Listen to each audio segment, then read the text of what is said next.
Voltando aos destaques aqui do Brasil, o governo avalia modificar o texto do indulto natalino, mesmo após o presidente Lula ter assinado o decreto. André Anelli está de volta aqui com os detalhes. André, quais as mudanças, então, que devem ser realizadas agora? Pois é, Soraya, as mudanças vêm com base em um entendimento do Palácio do Planalto de que, da forma como o decreto foi escrito, ele pode dar margem para a liberação de presos que não deveriam ser o alvo do benefício. A principal controvérsia gira em torno da seção do decreto que define quem vai poder ser indultado.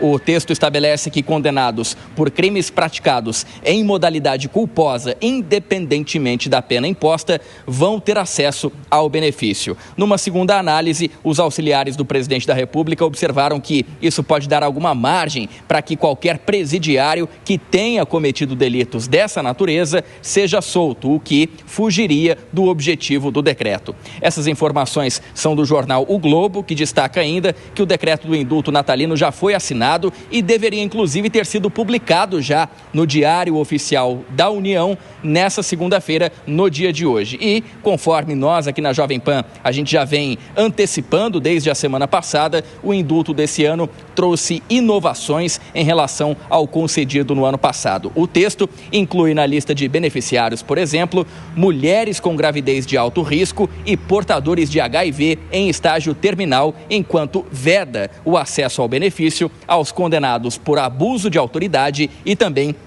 por crimes contra a administração pública. O presidente Lula decidiu manter de novo fora do perdão aqueles que foram condenados pelos atos de 8 de janeiro, que resultaram nas depredações dos prédios dos três poderes, repetindo assim aquela exclusão dos enquadrados em crimes contra o Estado Democrático de Direito. Como no ano passado, também vão ficar de fora os condenados por crimes hediondos, de tortura, de terrorismo, por compor organização criminosa, também crimes de racismo, lavagem de dinheiro e ocultação de bens, além de violência contra a mulher, contra crianças e adolescentes. Soraya. Obrigada, André Anelli, mais uma vez pelas tuas informações.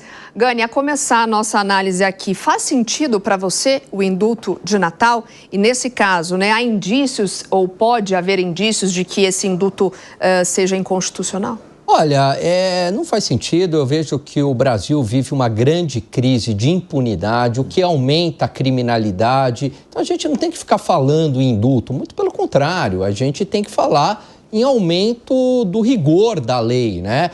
O grande mal deste país é a segurança pública, uma crise de segurança pública que é gerada basicamente pela certeza da impunidade do bandido. E é claro que indulto, perdão, diminuição de pena está tudo dentro de um saidinha, mesmo pacote. Inclusive, de Natal começa hoje, exatamente, né? A saidinha também, né? Lógico que a saidinha, né? E aí o Congresso foi contra a saidinha corretamente, não vai resolver o problema, mas é uma sinalização da sociedade, por meio do Congresso Nacional, que a sociedade não tolera mais essa complacência com a criminalidade, com bandidos. Quer dizer, para os bandidos acaba valendo todas as benevolências, né?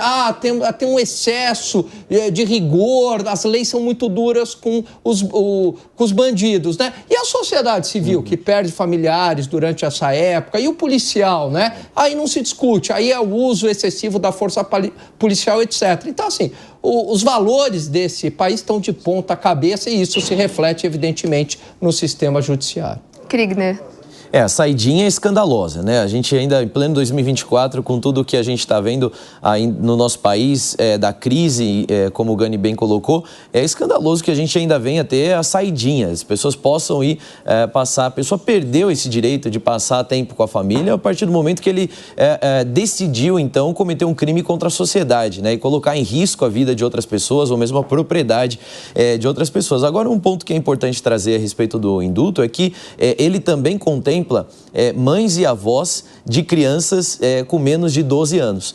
Mas nós temos ainda um caso, dentre aqueles que foram presos aí por conta de todas as questões envolvendo o 8 de janeiro, de uma mãe, a Débora Rodrigues, que está presa, mesmo tendo 2 filhos abaixo dos 12 anos de idade, e que foi presa justamente por ter pichado uma estátua. Isso levanta, mais uma vez, essa discussão a respeito dessas prisões que foram feitas do 8 de janeiro, o quão políticas elas são, o quão de fato elas cumprem um papel de prevenir que novos atos como esses venham a acontecer, quão punitivas de fato elas devem ser, mas o indulto ele vai para todas as mães e avós que têm filhos abaixo de 12 anos, menos para essas, porque realmente está bloqueando aí aqueles que foram presos no contexto do 8 de janeiro. Ou seja, o indulto ele é meramente político, não está considerando a possibilidade dessas pessoas de cometerem novos crimes, não está considerando a possibilidade de reinserção social, não é. É vontade política para poder cutucar determinados setores